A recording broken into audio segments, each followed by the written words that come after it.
इस देश में एक ही कमी है, वो है जलवायु प्रदूषण। जिस दिन जल और वायु का प्रदूषण यहाँ से दूर हो गया, मैं अपने 13.5 वर्ष वहाँ रहने के बाद आपको एक बात कहता हूँ, मैं उसी दिन भारत में वापस आ जाऊंगा, क्योंकि इससे बेहतर देश पूरे विश्व में कहीं नहीं। भारत माता की जय। आज जल और वायु प्रदूषण से हमें मुक्त होने की आवश्यकता है। नवंबर में जब मैं आकर दिल्ली में कथा करता हूँ तो AQI इंडेक्स लगभग 900 के करीब होता है, और उस समय उसी नवंबर में अमेरिका में AQI इंडेक्स 5 होता है, स्वीडन में 0 है। मैं आपसे निवेदन करूंगा, आज हमें भारत को वहीं लेकर जाना है ताकि हमारी पीढ़ियां हवा के माध्यम से और जल के माध्यम से जहर ग्रहण न करें। और बहुत आवश्यक है, बहुत ज़रूरी है, और मैं फ्रेंड्स ऑफ यमुना को बहुत बहुत बधाई देता हूं, क्योंकि कोई व्यक्ति होता है जो जागृत होकर उत्तिष्ठतः जागृतः प्राप्य वरान निबोधतः शुरस्य धारा निशिता दुरत्या दुर्गम पथस्थ कवयो वदंती। कोई एक विरला होता है जो जागकर दूसरों को जगाने की चेष्टा करता है।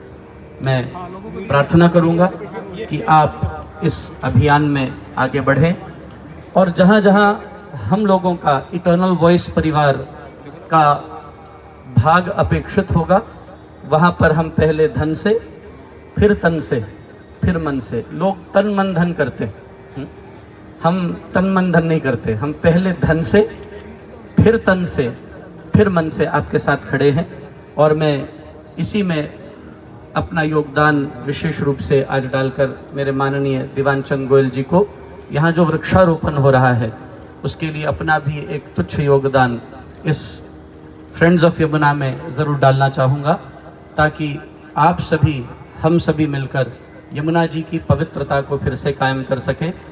एक वक्त था जब हम यमुना जी का आचमन करते हुए डरते थे कहीं बीमार न पड़ जाए, और आचमन लेकर छिड़क कर, उसका आचमन किए बिना जल छिड़क कर निकल जाते थे। मुझे पूर्ण अपेक्षा है, पूरी उम्मीद है, यदि फ्रेंड्स ऑफ यमुना ऐसे ही कार्य करती रही और माननीय सरकार का भी ऐसा ही सहयोग मिलता रहा, तो यमुना फिर से आने वाले 5 साल में आचमन योग्य बन जाएगी, केवल स्नान योग्य नहीं रहेगी। बहुत बहुत आभार अभिव्यक्त करते हुए मैं अपनी वाणी को विराम दूं। बहुत बहुत धन्यवाद। स्वामी नंदलाल महाराज की।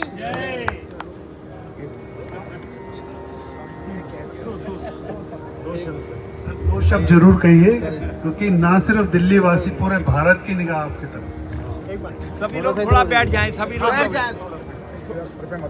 यमुना मैया की आदरणीय स्वामी ललितानंद जी, भाई अरुण जी, यमुना बाबा उपाध्याय जी, अशोक उपाध्याय जी,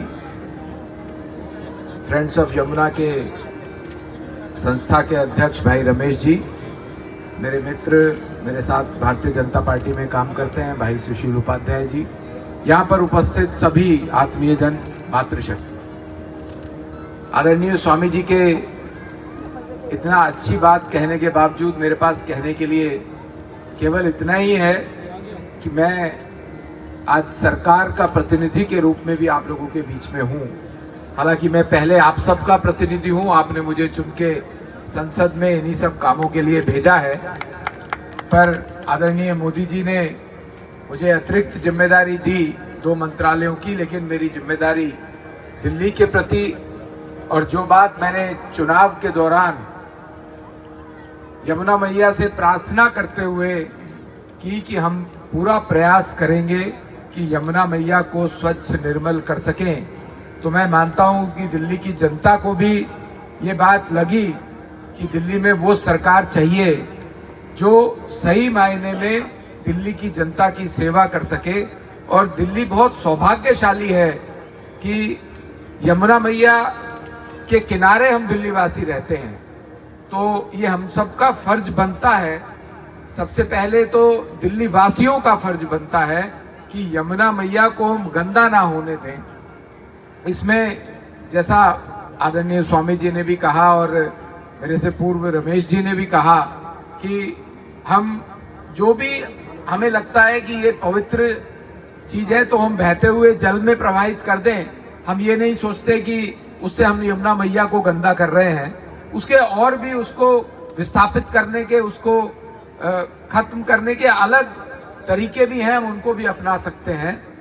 खाद बन सकती है उनसे। तो यमुना मैया को स्वच्छ करने में सबसे पहले हम सबको भी आगे आना पड़ेगा कि हम यमुना मैया को गंदा ना करें और जल का उपयोग उतना करें जितना मिनिमम आवश्यक है, वेस्टेज ना करें। पर मैं आपको आदरणीय मोदी जी की सरकार की तरफ से भी और दिल्ली में रेखा जी की सरकार की तरफ से भी ये आश्वस्त करता हूं कि आदरणीय मोदी जी ने अगर ये कहा कि हम 3-3.5 साल में दिल्ली में यमुना जी को स्वच्छ करेंगे तो मोदी जी की बात, मोदी जी की गारंटी पूरा होने की गारंटी है। मैं पूर्ण विश्वास दिलाता हूं आप सबको कि हम निश्चित समय में यमुना जी को स्वच्छ करेंगे, अपने लिए, अपने दिल्ली वासियों के लिए और माँ यमुना के लिए। मैं आप सबका एक बार पुनः बहुत बहुत आभारी हूँ। यहाँ पर आप सब भी आए हैं और इस मुहिम से जुड़े हैं। बहुत बहुत धन्यवाद। भारत माता की जय, यमुना मैया की जय। मैं, हमारे मित्र बहुत अच्छे भजन गा रहे थे। जब मैं अंदर आया तो मुझे लगा कि आज सारा दिन की भागदौड़ के बाद मुझे एक भजन सुनने को मिलेगा, तो पर मैंने एक की जगह 2 क्यों नहीं सोचे, मेरे को एक ही सुनने को मिला। उसके बाद हम सब ने अतिक्रमण कर लिया। मैं समझता हूँ हमारे जाने के बाद दोबारा से भजन प्रारंभ होंगे। बहुत बहुत धन्यवाद।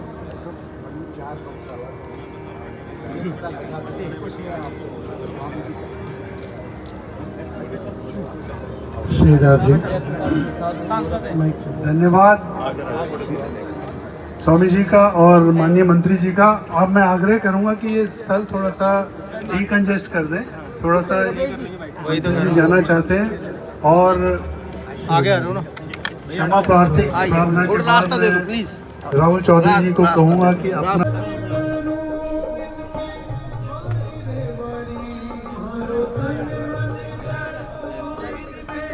महाराज जी, मैं भी तो हमारे साथ थे महाराज जी, नलिनी जी, बहुत बहुत शुक्रिया, धन्यवाद। नलिनानंद जी निकल रहे हैं अभी, तो इनको जाते जाते उनसे पूछते हैं पहले कि वो क्या कहना चाहते हैं आज इस नव वर्ष के उपलक्ष्य में। चैत्र शुक्ल प्रतिपदा के इस मांगलिक दिवस पर मैं सभी दिल्ली वासियों को नववर्ष की बहुत बहुत बधाई देता हूं और निवेदन करूंगा कि इंग्लिश नववर्ष की जगह आप सभी भारतीय नववर्ष मनाया करें। इसी में वैदिक सनातन संस्कृति का संरक्षण है। और यमुना की सफाई के ऊपर, यमुना जी की सफाई जो हो रही है फ्रेंड्स ऑफ यमुना के माध्यम से, मुझे इस बात का बहुत हर्ष है कि जागृति लाई जा रही है और जागृति लानी ही सबसे अधिक आवश्यक है। और ये जागृति जो लाने का सत प्रयास किया गया है, मैं बहुत बहुत बधाई देता हुआ मैं चाहूँगा कि ये यमुना जी की आरती करके, यमुना जी का पूजन करके उसके प्रदूषण को ख़त्म किया जाए और एक सशक्त कदम उठाकर आज हम सब भारतीय एक साथ होकर यमुना की सेवा में जुटे। पहले और अब में कुछ देख रहे हैं परिवर्तन आप? बहुत परिवर्तन है। आरती शुरू हो गई है। आज हमारे माननीय केंद्रीय मंत्री जी यहाँ उपस्थित हैं, राज्य मंत्री जी। बहुत बहुत साधुवाद है इन सभी प्रयासों को। तो सरकार तक ये बातें पहुँच रही हैं, ये बहुत आवश्यक था। बहुत बहुत आभार। तो हमारे साथ थे महाराज जी, नलिनी जी, बहुत बहुत शुक्रिया, धन्यवाद।